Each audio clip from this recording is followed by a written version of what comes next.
In the gray stillness before dawn, when Jerusalem's stones were cold enough to whisper, a young scribe named Mattathiah wandered near the sheepfolds outside the city.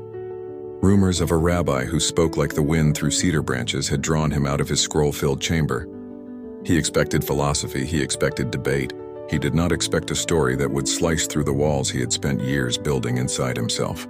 A crowd gathered. Dust floated in the air like suspended time. Then Jesus stepped forward, not dramatically, but with the quiet authority of someone who had already walked through eternity and back. Mattathiah felt his breath hitch. "Truly, truly, I say to you," Jesus began, his voice carrying warmth and warning at once. "He who does not enter the sheepfold by the door, but climbs in another way, is a thief and a robber." The words did not land like teachings, they landed like diagnostics exposing the soul. Mattathiah glanced at the shepherds nearby. Their staffs leaned beside them, worn by storms and wild beasts. They nodded subtly. Here was a man who spoke their language, the ancient tongue of vigilance. Jesus continued, painting invisible scenes mid-air, the legitimate shepherd who walks through the gate, the gatekeeper recognizing him instantly, the sheep lifting their heads at the sound of a familiar voice.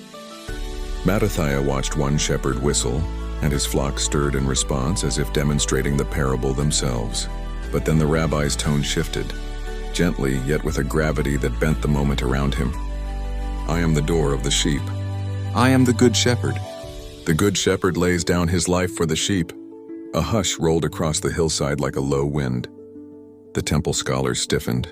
The shepherds leaned in. Mattathiah felt something crack open in his chest.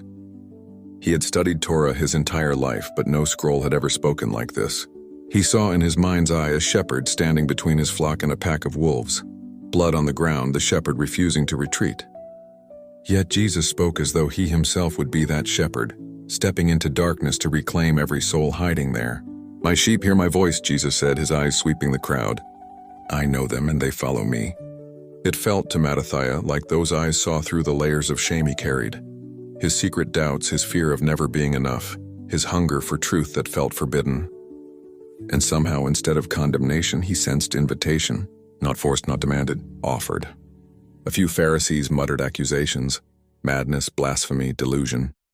But others fell into contemplative silence. Divided, like the scriptures said, light divides day from night. Mattathiah touched his chest.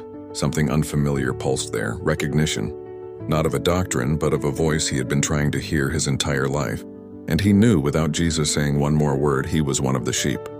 And the shepherd had called his name. If you love God, like and subscribe for more.